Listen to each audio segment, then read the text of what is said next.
Hello, everyone. My name is Andres Diaz. Me and Will are back today to do the Loki Marvel Plus talk.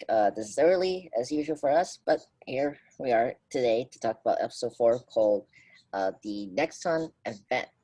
So, Will, how you doing? Good. How are you? I'm doing good. I can't believe it. Like we're almost halfway there. I I Yeah. can't believe it. I mean, we are. Um, like I mean, there's 6 episodes, right? yes, Yeah, and we've gotten 4 of them, so there's only got 2 more. tomorrow. That's it. And also we got Black Will coming out next Friday. Yeah. And by the way, folks, I'm actually seeing him Friday with my friends. That's gonna be exciting. Yeah, I think I am too. I might be seeing it on Saturday, but Oh, really? Okay. yeah.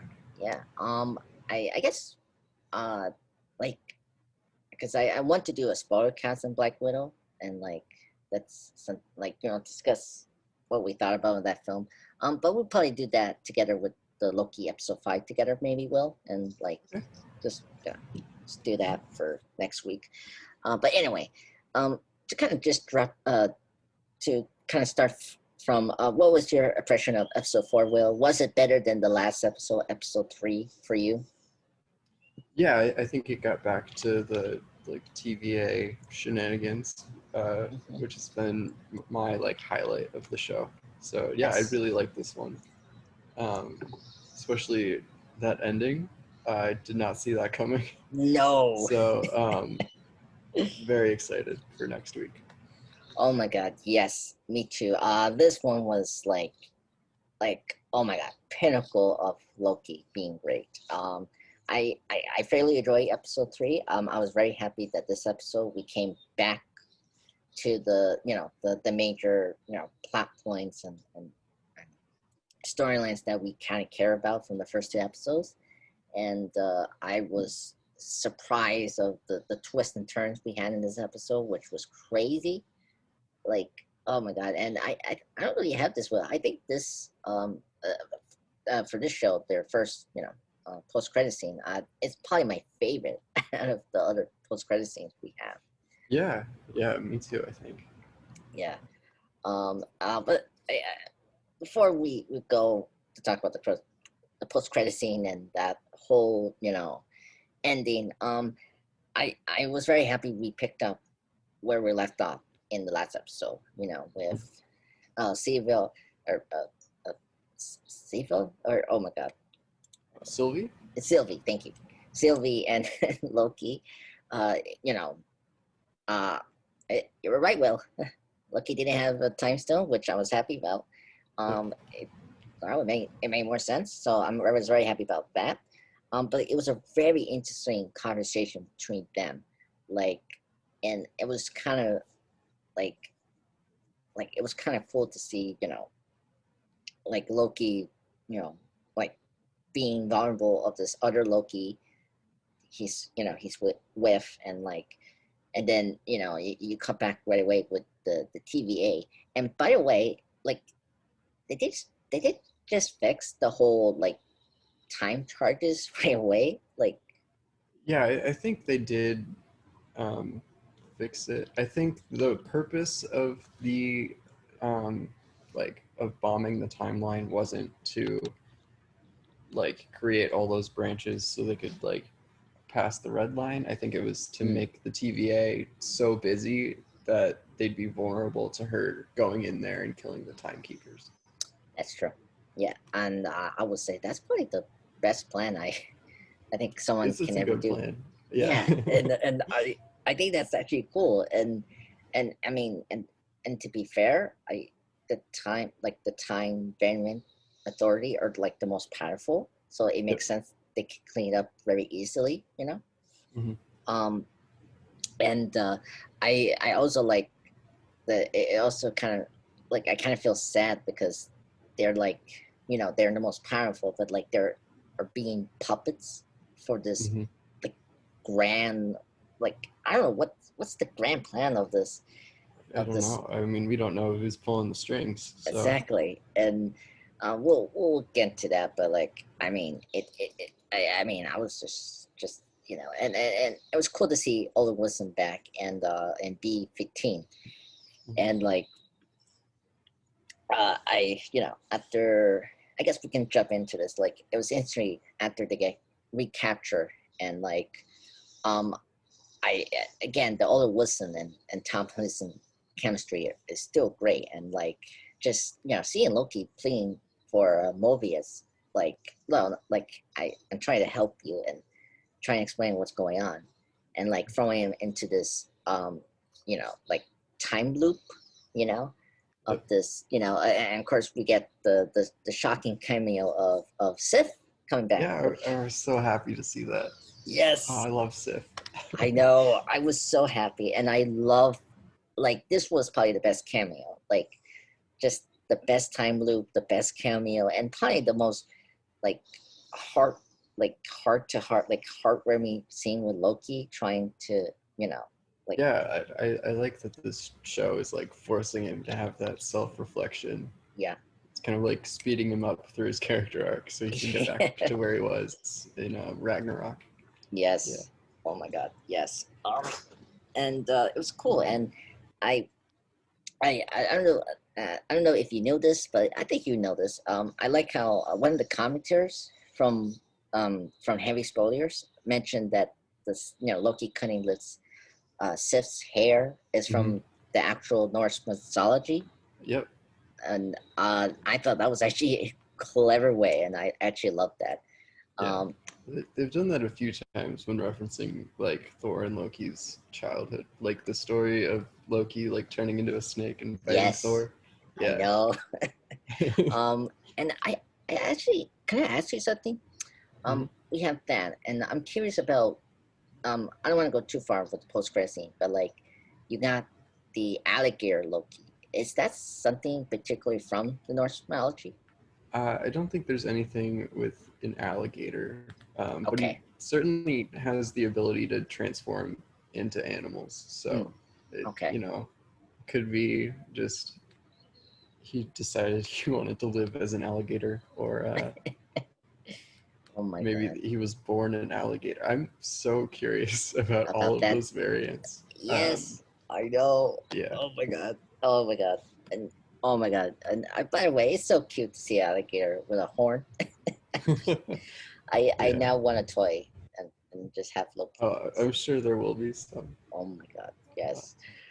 Oh my god. Okay. I was kind of curious about that because I thought, oh, because like they also reference like, oh, I don't know about this, like Thor becoming a frog, like that's referenced twice already in the Hmm. MCU. Um, so but like I I totally forgot, and there was this episode also has probably the best payoff, or like something I totally didn't think of was B-15 remembering her memories, like, and I like how after Mobius kind of go past and talk to B-15 and how's the variant Loki, the female Loki is, and she asked this kind of like very cryptic question what he say and like and I think I don't know what Maurice said like oh that we're like uh He said that the TVA was lying to yes them. Yeah. like to them and I love her reaction to it and Hmm. and we and right away you kind of forgot oh wait after you know I guess this was a major reveal that um how you say like um yeah she did say this in episode 3 right and that like she uses the memories of these of the variants to kind of Hmm. control them right Right. Yeah. and of course in this episode you kind of forgot that oh yeah she did that to her when we're in episode 2 and like it was very cool that oh my god she knows the truth and like I like that scene when they went back to the 250 um timeline where we were at the Roxxon chart mall, whatever strip, and it was a very touching scene. And like her saying that I don't create memories, you know I take them from what is in your mind, and I really like that scene. And it was really sad, to see B-15 just being very conflicted. And I think the actress here who plays Fate 15 was totally amazing. I love her in this episode. One of the best characters in this show. Um, and I think this episode was particularly great to see the other character, Ravian Slayer, the judge. Renslayer. Yeah, Renslayer. Really seeing her true colors in this episode. Like I mean, was it the episode when we saw the opening of this episode? We saw, or was it, or the scene where we see Sylvie getting taken from the TVA. Yeah, that was this episode. Yeah, the opening, right? Yeah, and it was kind of interesting, and then and towards like almost the halfway point, like I can't believe she did this. Like she, Sylvie asked, the judge, like, do you remember why you took me out? And she said no, but she did it in a sarcastic way, and she smiled. Did you saw that? Yeah, and yeah. That was she was like happy to get that dig in at Sylvie. So yeah, totally. Like, cool. Oh my god, just awful, and like also awful what she does towards the end. Oh my god. What do you thought about her in this episode of that the judge and that character in this episode? Yeah, I think it gave her a lot more depth in this episode. We saw that there's like that evil behind the like friendly rapport that she had with Mobius. Yes. I'm really curious to see if she like knew that the timekeepers were androids, because she sees the head timekeeper get beheaded. Yeah. And then she's still like serving them. Like she still zaps Loki with that stick. Yeah. I think she knows it, and like with having 2 episodes and like not really and knowing how this series is gonna end and like go, like from WandaVision and Falcon and the Winter Soldier, we know where we're going at in those 2 shows, but this one was completely like, oh my god, like I wasn't expecting the timekeepers to be fake. It was like a dimension twist again. Yeah. And it was a funny, it was like a RoboCop scene almost. Like it reminded me of like, the Ed to 9, like, being this menacing thing, and then it's a completely incompetent machine every time. It cannot do certain things like stepping the stairs or like, getting blown up by RoboCop towards the end. Right. Here, it was funny seeing when that one timekeeper gets a hits off, right? And they would start clapping and laughing. It was like, what? Oh my god, that was such a bizarre scene, and that scene truly shocked me that they were robots. And I think, I think now, because she is connected to Crane, I feel like she's the main villain of the show. Yeah, she might be. Yeah, if we're not gonna see Kane in this show at all, or like if we get post-credit scene of him, well, this judge is the main character, and like she's kind of like because she's like a lover in the comics apparently for Kane, and I feel like she's like the main like villain for the show, but like the main puppet that's pulling the strings is Kane, and like he's using her to operate this whole like machine that's like controlling the timeline, right? And that could be interesting, seeing a villain like trying to strip order and in this various multiverse, right? I can see that, and then maybe we'll see like a post-credit scene of her talking to Crane and probably apologizing of the mess she has created, whatever, Yeah. So it's yeah, I really liked her. She's my favorite actress. She was one of those like very great episodes from Black Mirror, and I think her performance was great here. But the MVP of this episode was Ola Wilson, man. And I like, who cares about him saying wow? I mean, I was him just talking about you know jet skis and then you know trying like actually giving Loki a chance to redeem Yeah, himself, and yeah, then uh and then oh my god, apparently die, and oh my god, so many emotions going with him in this yeah. episode. What do you thought about Uh, Mobius in this? Oh my god, I mean, I was so surprised when they killed him. I I don't think he's dead now, mm, because we saw Loki wake up in that like destroyed city. But um, at the time, like at that point in the episode, you think he's dead. I was so surprised that they had killed that character. yes, oh And my I god, was like really happy to see that Loki seemed to have like a genuine like emotional reaction to that happening. Like he yeah, really has bonded with this character. yeah. Um, yeah, I know. I was completely shocked as well, and all it was is delivery of like you know what like because he um the way the judge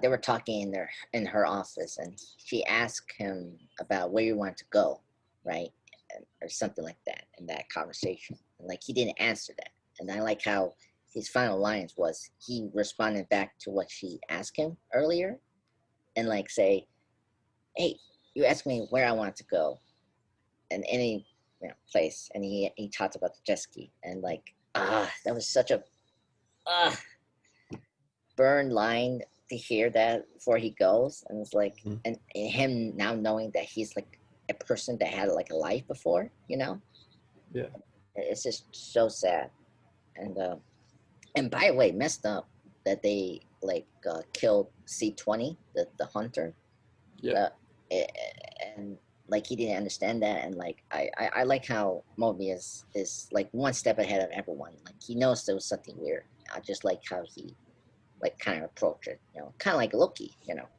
yeah. No, they have a lot of similarities, yeah, which is good. It's yeah, nice. yeah.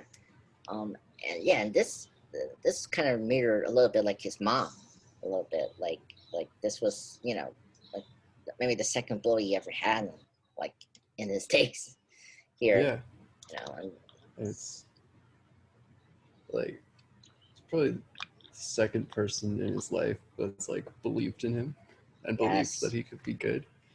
I Yeah. know. Oh my god, yeah. Oh, Um, and I guess I'm trying to figure out what else that we got in this episode. We also I mean um Sylvie didn't get much to do here. But like I feel like her chemistry, the actress plays this character. I like her so much. I like her chemistry with Tom, hmm, and towards the end, I think she was really great, especially her reaction to Loki's death or yeah, Helen's death. yeah,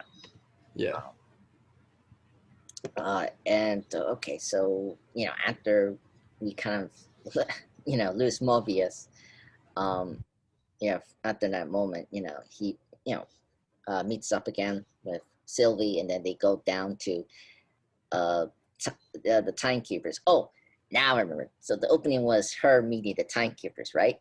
That's the opening of this episode, right, Will? right, yeah. And in your head, Will, what's your thoughts on the timekeepers before that twist? Like, what was going on in your head before that? Like, I mean, I really thought that we weren't going to see them ever, and that they really were just like extra dimensional beings that controlled the flow of time. Like yeah, I took it at face value. I was like, yeah, all right. okay. So I'm really curious to see who's actually behind the TVA. Oh my God, yes. Oh my God, it was like that opening scene reminded me of like a Doctor Who moment. Like it felt like the Time Lords, like Yep. like one of the like the the High Lords of Time Lords, like Rasalan, and all the Time Lords, like British Crack and Monarch and stuff like that. Oh my God! And then this. it was a really interesting scene. Like just them, Loki and Sylvie just meeting the timekeepers. And this was probably Loki's moment. It's like finally seeing the timekeepers, and like um and it was interesting seeing how like they didn't like they were not afraid of getting killed because like especially Loki, this version of Loki, saying like he died so many times, right? You cannot Mm-hmm.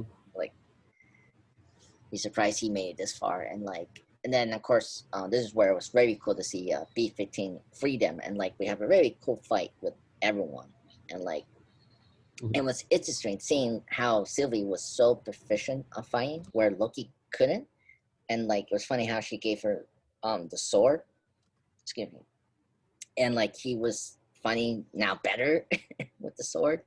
Yep. That was interesting. And then, and of course, afterwards, was it Sylvie that cut the timekeepers' heads, or Yeah, AI? she threw the sword and it cut the one head off. Oh my god! And then, and that moment, I was like, oh wow, it was totally shocking. And then those two were like, okay, so they're not the timekeepers, and I can't remember what they were after that moment. What they were talking like, they were like, I mean, they were shocked at least about the revelation, but like, um, but it, I'm trying to figure out, oh, so,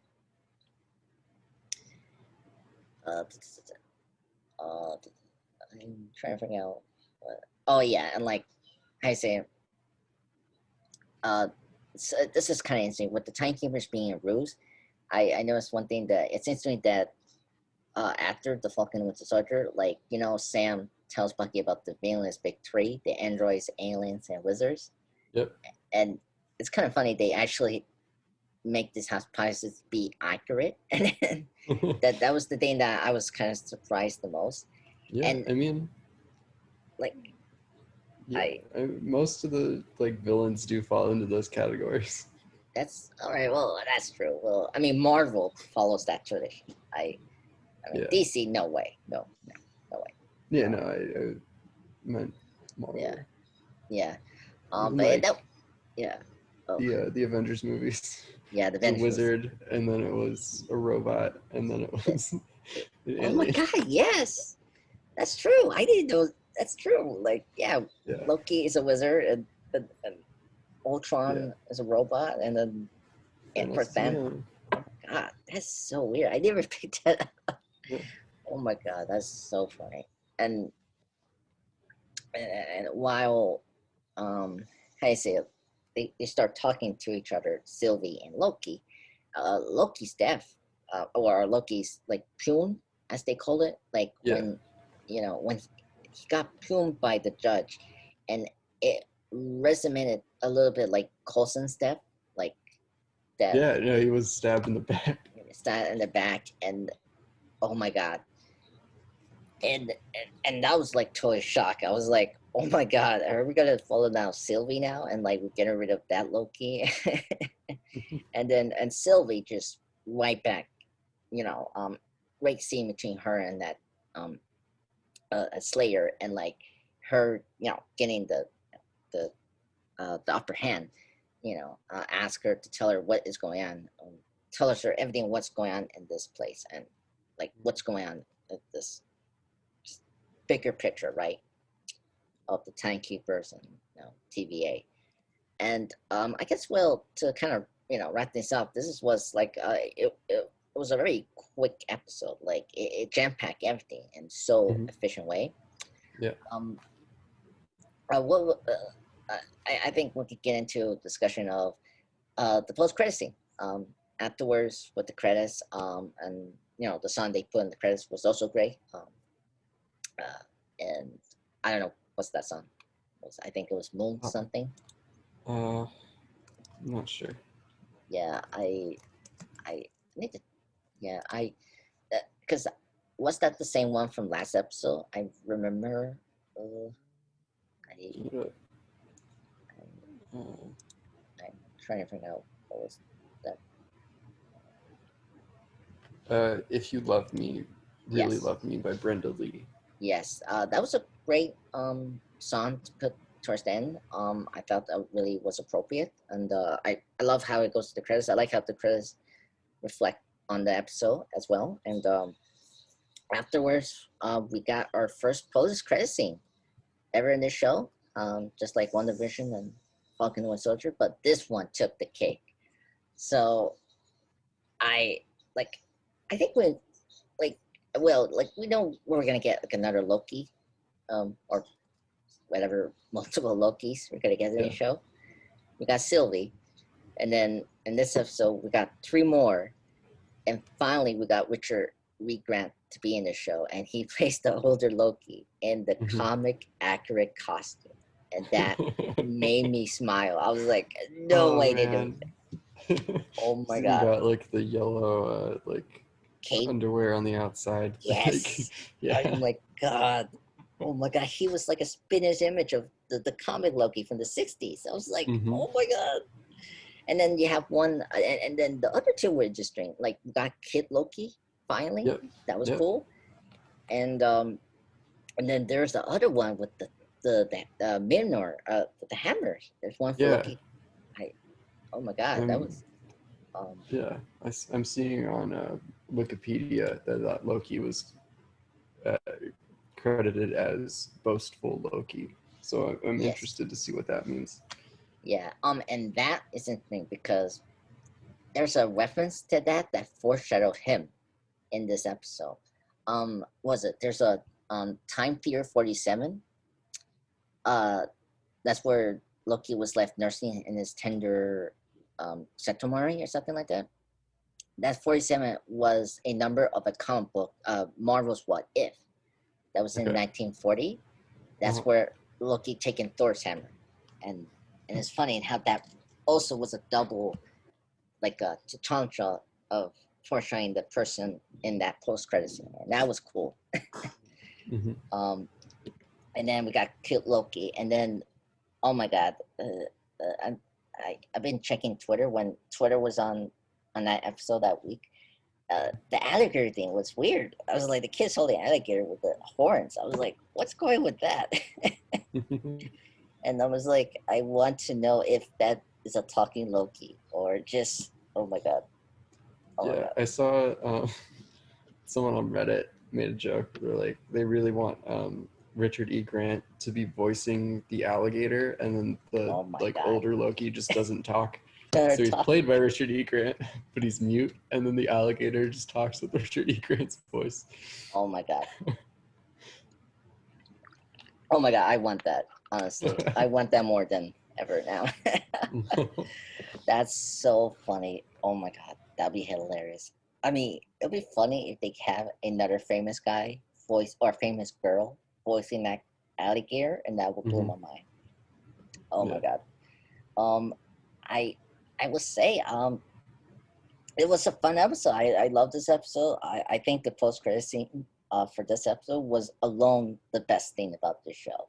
I I think this show is amazing. I love they're keeping like I don't know if you've been watching Superman and Lois, and I don't know if No, I watched the first like 3 episodes, um, and then I don't know. I just never went back to it.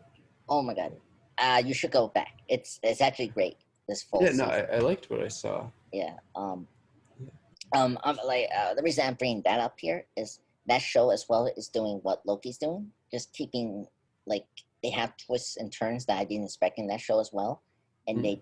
it's amazing. Like I don't want to spoil that for you, but like it's amazing. It's like what this show's doing. It's keep amping up each episode, like trying to outdone themselves with this twists and turns, and like I'm very surprised about that. And I like that we haven't had this. Like I kind of like the theory stuff has been very controlled this series. I'm very happy about that. Like I, you know, the crane stuff hasn't gone too crazy because like I really don't know what's going on with the villain and stuff like that. And I really don't care because I really like this show. I think the show has done a better job of uh, keeping my expectation on check, but also giving me what I really like about Loki and the MCU in general. Um, what do you think about that? Um, that statement I just made. So, Yeah, no, I definitely think the twists are,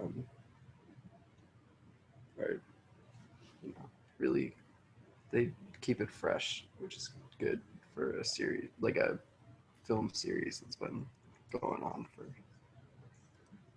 how long now? got 5 weeks. 13 years. 13. Oh yes. Yeah, Iron Man was 2008. Okay. I was thinking about when this show was on from day one. Yeah, no, Yeah, yeah. I no, I 13 years. yeah, Yeah, the the show also benefits from just yeah, like the constant movement.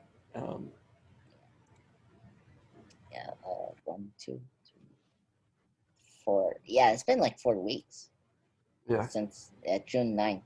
Um, yeah, and Oh, it's been 13 years, as you say, Will, with um, with Iron Man. yeah, Yeah, I meant like the MCU can get kind of stale because there's like definitely like the same like stories playing out over and over just in different ways.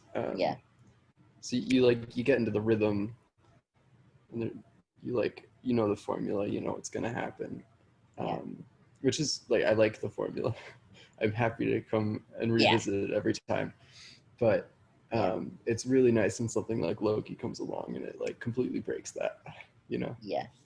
Yeah. Yeah, yeah, I know, I agree. Yeah, yeah, and just like any other, the best MCU films like Guardians or Winter Soldier, like just break those like formula, centric MCU films. It benefits, right? And I agree with that. And I think this one, I think hit right. I think more than the other two shows. I think WandaVision hit well. It's just that finale didn't stick the link, as we say before, constantly. And I like Falcon and Soldier, but it was kind of like what you expected, honestly. You know, just the action buddy cop thing. And you look at Loki, it's pretty much everything, right? Like you got like an unexpected body, a buddy. I'm sorry, body, a buddy cop kind of feel with Mobius and Loki, and then you got Mhm. like this mystery about the female Loki, but like why she's doing it and stuff like that, and Mhm. then it's just crazy. Um, yeah, I guess to kind of wrap things up, well, overall, this show has been good for you. You know, uh, Yeah, no, I love this one. Um, um, this and WandaVision were the ones that I was most excited for, yeah, and I, I've been really happy with both of them. So yeah, yeah, I'm excited to see the final two episodes. yes, I'm excited for that, and I'm curious. We're gonna see the um, both for Loki, and Right? Yeah. and I've been trying to figure out how that works into the plot as it's been laid out, and I have no idea. yeah, So it's weird. Um, and it's funny. I've been actually posting that comic series and the Marvel Plus channel, mhm. and this show has a lot of that comic in this show, especially like holding out a hero. It's in one scene of a comic in issue 2 of Bolt for Loki, and it was too convenient that they used that song for episode 2. Um, Mhm. Conveniently, and honestly, he wears the suit that we saw in the trailers and stuff like that. Yeah, I'm curious where that's gonna land. I guess he's gonna take over the apocalypse New York City, right? Yeah, it could be. I or Is it. okay. People keep saying that it's New York, and like it probably will end up being New York, but I didn't see anything in the Oh, skyline behind that like shouted New York to me. People were like, "Oh, I saw really? Avengers Tower." I like paused it, and I could not see. It just looked like crumpled buildings. I don't I don't understand why people are saying that it's New York. No, it is New York. The Avengers Tower is there. It's I just didn't see the Avengers Tower. really. I paused it and I couldn't find it. Um, well, I it's kind of tough because I I will say that I'm looking it up again, but yeah, because uh, I have the information. Yes, they're in New York, and because the Avengers Tower, Tony, tower is there, but it's not the one we have been seeing. That's actually the Stark Tower. Before that became the Avengers okay, Tower. okay. Apparently there's a shot of destroyed New York with the Avengers Tower in the background in a trailer. I Yeah, haven't seen the trailers. yeah. It Um, okay, yeah, yeah, yeah. That's New York. I was gonna, okay, yeah, okay. I uh, see now. It yeah, was based on a trailer thing. Okay. okay. Like that. That's New York, and Yeah. I very funny, and well, and the tower, it kind of looks different because I because the like I'm curious if that's like after the Battle of New York or like almost like forever after Age of Ultron because the Avengers Towers is kind of different in Age of Ultron over the first one, and you know, um, Yeah. yeah, I'm very curious about that also, like the apocalypse of New York and like did the nuke that the world chancellor happen, you know, I Yeah. yeah, I'm very curious about that. I'm also curious about the other Lokis. Like actually, I guess we can get into this. I think other mystery that post credit scene did put out is like, okay, we got now 2012's Loki there. Does that mean Mobius is still alive, right? Like is no one like did the people that get pruned go into this pocket dimension? Like Yeah, that's what I think happened. right? Like Yeah. I, I I'm very curious because like he's not dead, Loki and Mobius now. Like, now we know. Right. Ooh, I have a new theory about how the vote for Loki thing comes into play. Yes, tell Uh, me. I'm okay. curious. Now that it's like confirmed for me that it's New York, I Hmm. think that is a different version of Loki who won the Battle of New York and is like ruling over the remains of New York City. Oh my God, that makes And sense. he's Yeah. gonna confront the Loki that we've been following. Oh my God, Yeah. that's so cool. And and he's like the leader of the variant Lokis we have Mm-hmm. seen. Yeah. Oh my God, that's funny. And they're gonna be like the fantastic Lokis. That'd be actually cool to say. Oh Oh, my God. Like you got three, and then you got the elected Loki, and that's oh my God, that'd be cool. Too cute. Oh my God, that's I think that makes sense. Um, I like your idea, but I think that's our Loki here, and it could be something like he took over someone's dimension and he just dressed up. Maybe I don't know, could be. but Yeah. yeah, but I like your theory. I think that's maybe the most possible for next episode or episode 6. I mean Mm-hmm. I really don't know what's going on. Well, I think that's did we cover everything, Will? I think I think for so. this I think. episode. Yeah. Yeah. Yeah, this episode was jam packed, I think, Mm-hmm. to just set up for the last 2 episodes and the future of the MCU. But yeah, I fairly enjoyed this, and I think this was another one hit the park right, at like episode 2. So, uh, Will, thank you for joining me. I was happy to discuss this episode with you. Yeah. Uh, Thank you for having me. yep, yeah, and as I guess as you guys know, we have Black Widow coming out next Friday, which is crazy. Next week is going to be a big Marvel week. Having episode 5 and then the Black Widow movie.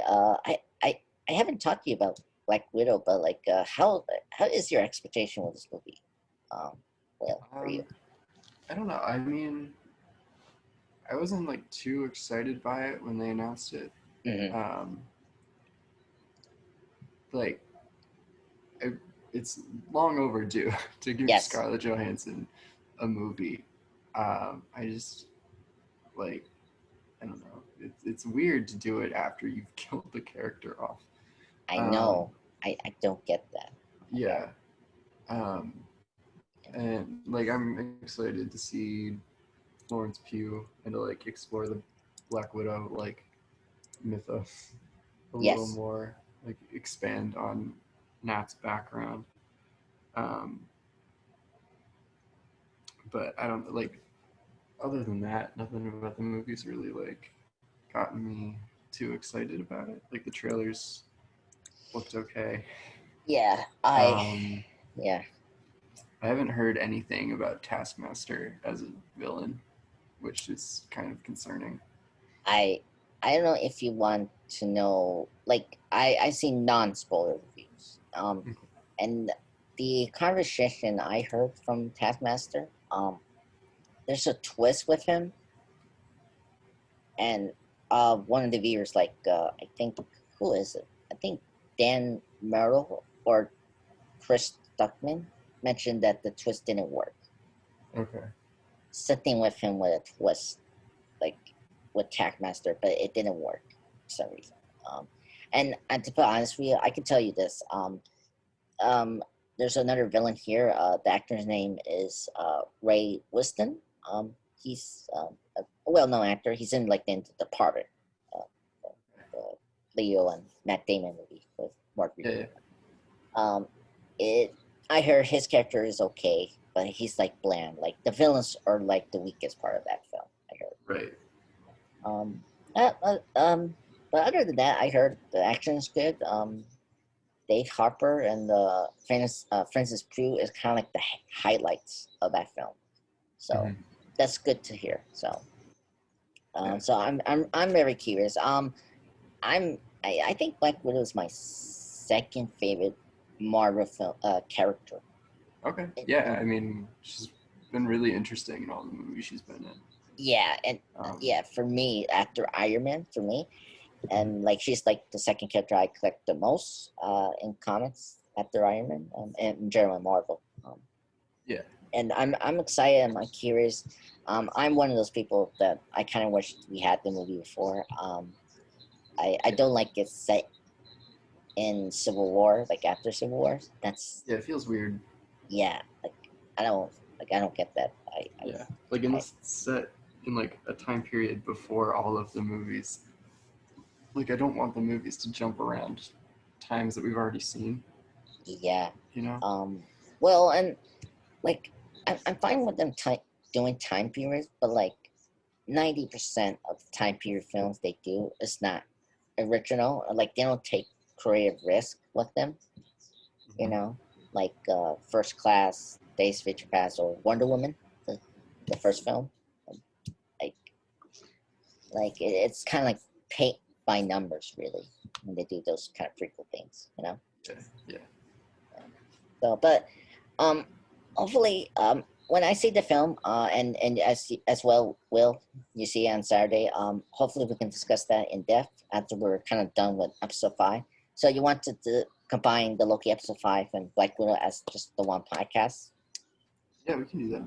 Okay, so let's do that. So, folks, as you hear, me and Will pretty much will do that because it saves time and like and if I cannot imagine if this is something that episode 5 has that completely overshadows Black Widow. That'll be so funny because it's kind of funny how they releasing that in July, July 9th, the same week when Loki is still going.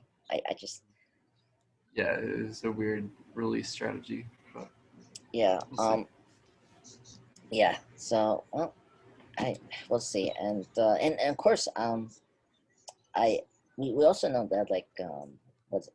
Well, her name is not in this list, but like I know like the character from Falcon and Winter Soldier, Catesta, the Viper character.